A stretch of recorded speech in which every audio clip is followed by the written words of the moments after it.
사람들은 흔히 말합니다. 호의가 계속되면 그게 권리인 줄 알고 착해 빠진 건 멍청한 거라고요. 저 역시 그렇게 생각했습니다. 뼛속까지 시리던 그의 겨울, 그 할머니를 만나기 전까지는 말이죠. 제 전 재산이나 다름없던 30만 원. 그 돈이 다음날 회사 앞을 가득 메운 검은 리무진 행렬로 돌아올 줄 누가 상상이나 했을까요?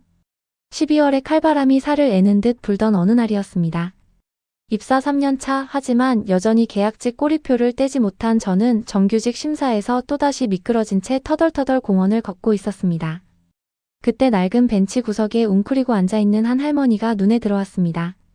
얇은 옷에 짝짝이 신발, 덜덜 떨리는 손. 지갑을 잃어버려 집에 갈 차비조차 없다는 그분의 손은 얼음장처럼 차가웠습니다. 순간 제 주머니 속에는 월세를 내고 남은 생활비 딱 35만 원이 들어있었습니다. 이 돈이 없으면 당장 내일부터 점심을 굶어야 했지만 차마 발길이 떨어지지 않았습니다. 저는 곧장 편의점으로 달려가 따뜻한 두유와 빵을 사고 현금 인출기에서 30만 원을 뽑아 봉투에 담아 건넸습니다. 할머니, 맛있는 국밥이라도 사 드시고 조심히 들어가세요. 저 오늘 월급날이라 괜찮아요. 거짓말을 하며 웃어 보이자 할머니는 제 손을 꼭 잡고 유독 깊은 눈빛으로 저를 바라보셨습니다. 다음 날 아침 텅 빈 지갑을 보며 씁쓸해할 틈도 없이 지옥 같은 출근 전쟁이 시작되었습니다. 사무실에 들어서자마자 히스테리 부리기로 유명한 최 팀장의 고성이 날아들었습니다. 고작 1분 지각했을 뿐인데 팀장은 전 직원 앞에서 계약직 주제에 빠져가지고라며 모욕을 주었습니다.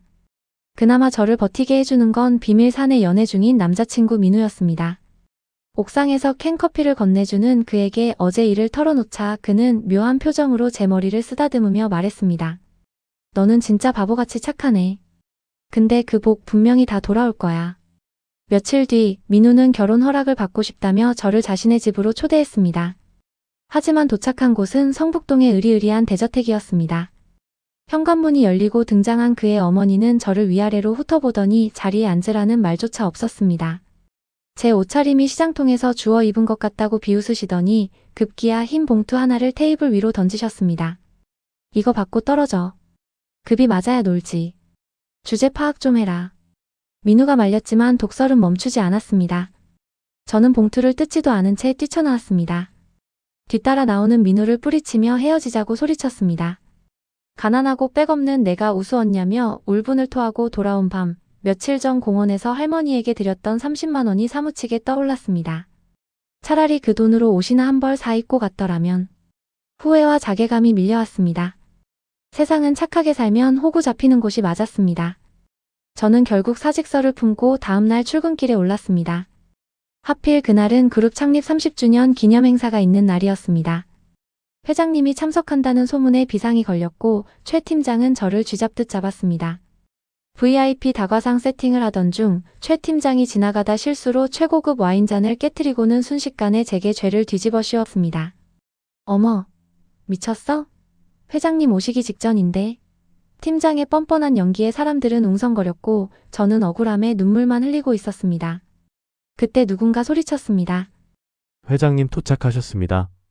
회사의 거대한 자동문이 열리고 영화처럼 검은 정장을 입은 경호원들이 도열했습니다. 회사 앞 도로에는 뉴스에서나 보던 최고급 리무진들이 줄지어 서 있었죠. 가장 앞선 차에서 내린 사람 바로 이 그룹의 왕 회장님이었습니다.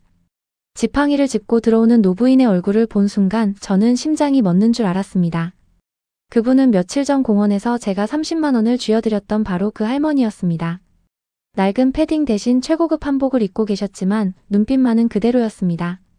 최 팀장은 기다렸다는 듯 달려나가 아부를 떨며 깨진 와인잔은 제 실수라며 징계하겠다고 고자질했습니다. 하지만 회장님은 팀장을 싸늘하게 무시하고 저에게 성큼성큼 다가와 손을 잡으셨습니다. 아가, 여기서 일하고 있었구나. 로비에 있던 수백 명의 직원이 숨을 죽였습니다. 회장님은 울먹이는 저를 보며 말씀하셨습니다. 평생 수많은 사람을 겪었지만 땡전 한 푼 없는 늙은이에게 전 재산을 털어준 사람은 내가 처음이었다. 30만 원은 단순한 돈이 아니라 내 진심이었지. 그때 회장님 뒤에서 민우가 걸어 나왔습니다. 알고 보니 그는 회장님의 하나뿐인 친손자이자 그룹 후계자였습니다. 회장님은 사색이 된 최 팀장을 노려보며 호통치셨습니다. 내 귀한 손주 며느리 될 아이한테 싹수가 노랗다니. 사람 볼 줄 모르는 자네는 당장 해고야. 그리고 뒤늦게 달려온 민우 어머니에게도 서리빨 같은 경고를 날리셨습니다. 내가 누리는 부는 다 내가 일군 것이다. 내 은인한테 함부로 대했다간 국물도 없을 줄 알아라. 기세등등하던 어머니는 그 자리에서 무릎을 꿇었습니다. 모든 소동이 끝나고 회장님은 제게 30억이 찍힌 통장을 내미셨습니다. 이건 내가 준 30만 원에 대한 이자다. 저는 정중히 거절했습니다. 돈을 바라고 한 일이 아니었으니까요. 회장님은 껄껄 웃으시며 대신 저를 정규직을 넘어 기획팀 대리로 특진시켜 주셨습니다. 시간이 흘러 저는 민우와 행복한 결혼식을 올렸습니다. 맨 앞줄에는 회장님이 흐뭇하게 앉아 계셨죠.